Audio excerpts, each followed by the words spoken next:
BJP उम्मीदवार राजनाथ सिंह आज लखनऊ से पर्चे नामजदगी दाखिल करेंगे। राजनाथ की पर्चे नामजदगी में बीजेपी के कदावर लीडरान भी शामिल होंगे। पर्चे नामजदगी दाखिल करने से पहले राजनाथ सिंह रोड शो करेंगे। पर्चे नामजदगी दाखिल करने से पहले राजनाथ सिंह ने पूजा की। वहीं जयपुर दी सीट से बीजेपी उम्मीदवार राज्यवर्धन सिंह राठौर भी पर्चे नामजदगी दाखिल करेंगे। नामजदगी दाखिल करने से पहले राज्यवर्धन सिंह अपनी बीवी के साथ जयपुर के मोती डोंगरी मंदिर पहुंचे और दर्शन किए। बिहार की मधुबनी सीट से आज पर्चे नामजदगी दाखिल करने वाले कांग्रेस लीडर डॉक्टर शकील अहमद ने पार्टी तर्जुमान के ओहदे से इस्तीफा दे दिया है। शकील अहमद का कहना है कि उन्होंने पार्टी से इलेक्शन लड़ने के लिए इजाजत मांगी है और उन्हें मजबूत जवाब मिला है।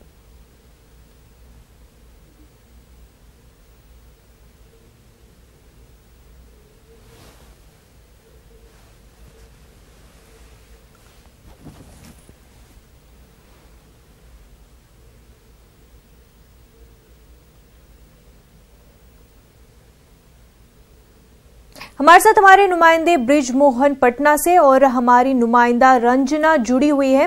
सबसे पहले ब्रिजमोहन, आपसे जानना चाहेंगे, शकील आज उन्होंने अपने जो ओहदे से इस्तीफा दे दिया है और वो अब जो इलेक्शन लड़ने जा रहे हैं, तो इस पूरे मामले को लेकर क्या कुछ अपडेट है?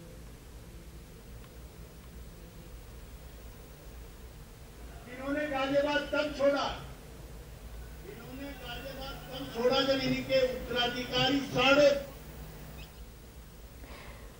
हमारी आवाज हमारे नुमाइंदे तक इस वक्त नहीं पहुंच पा रही है। हम रुख करते हैं हमारी नुमाइंदा रंजना का। रंजना, आपसे जानना चाहेंगे, राजनाथ सिंह आज पर्चे नामजदगी दाखिल करने वाले हैं, इससे पहले उन्होंने पूजा भी की। कब तक राजनाथ सिंह जो है पर्चे नामजदगी दाखिल करने वाले और कौन कौन से कदावर लीडरान उनके साथ शामिल होंगे? देखिए, बीजेपी कार्यालय में गृहमंत्री राजनाथ सिंह मौजूद हैं। उनके साथ जो दो deputy CM doctor Dinesh Sharma यहाँ पे मौजूद हैं। अटल जी के करीबी रहे शिव कुमार जी यहाँ पे मौजूद हैं।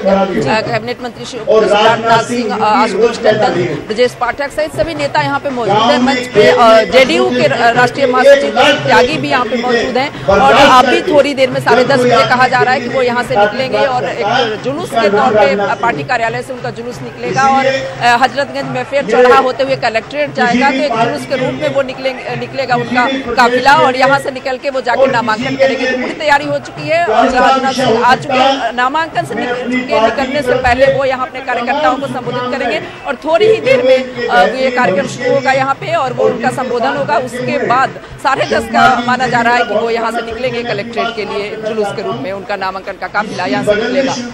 जी बिल्कुल रंजना, और रोड शो भी करने वाले हैं इसके बाद राजनाथ सिंह।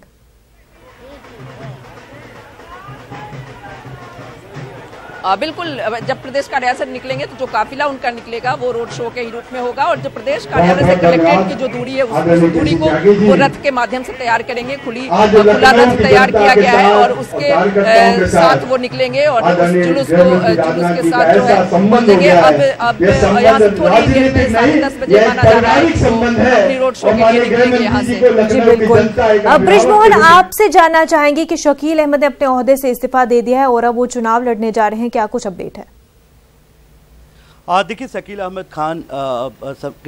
अहमद कांग्रेस के बड़े कद्दावर नेता हैं। बिहार में उनकी बड़ी अच्छी पकड़ है और सबसे बड़ी बात है कि जो मिथिलांचल का इलाका है उस इलाके में वो अच्छी पकड़ रखते हैं। जो अल्पसंख्यक समुदाय है उसमें अच्छी पकड़ रखते हैं और इस लिहाज से कांग्रेस ने उस इलाके से उन्हें टिकट नहीं दिया जहां से वो चुनाव लड़ना चाहते थे।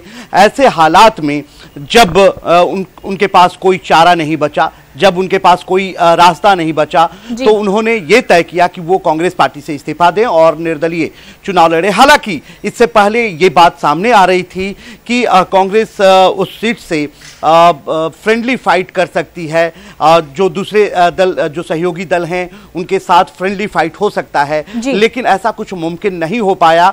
कांग्रेस ने उन्हें सिंबल देने से मना कर दिया।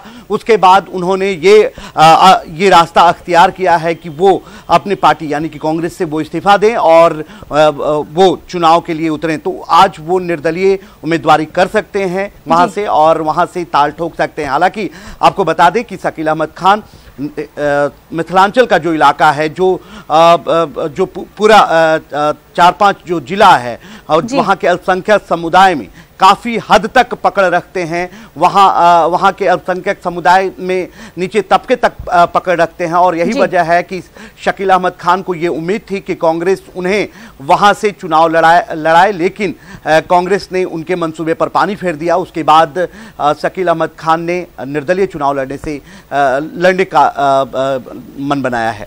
बृजमोहन, क्या वजह है कि शकील अहमद इतने बड़े लीडर होने के बावजूद भी कांग्रेस ने उनको जहां से वो लड़ना चाहते थे इंतखाबात, वहां की टिकट नहीं दी? देखिए, ये सहयोगी पार्टी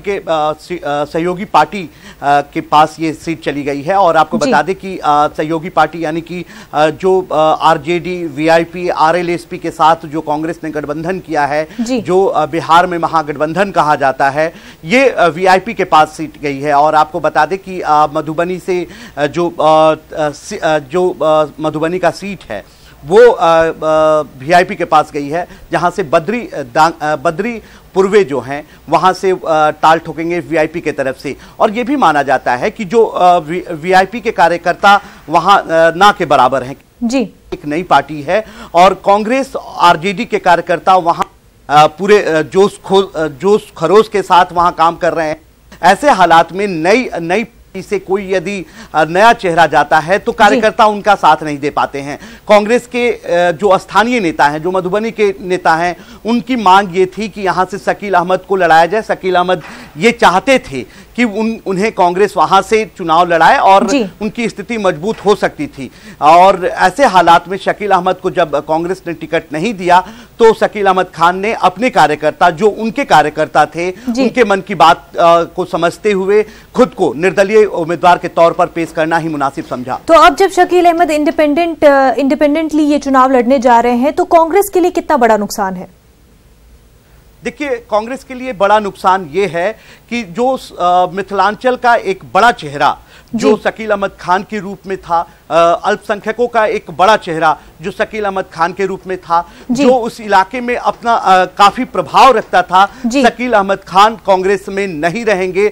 ऐसे हालात में कांग्रेस को उस क्षेत्र से काफी नुकसान उठाना पड़ेगा। आपको बता दें कि कांग्रेस जो है उस इलाके में ऐसे 2-3 नेता थे जिनके बदौलत कांग्रेस ने पूरी पैठ बनाई हुई थी मिथिलांचल के इलाके में। पहले जो मिथिला के ब्राह्मण थे वो कांग्रेसी थे, मिथिला के जो दूसरे समुदाय के लोग थे वो कांग्रेसी थे, मिथिला के मुसलमान कांग्रेसी थे।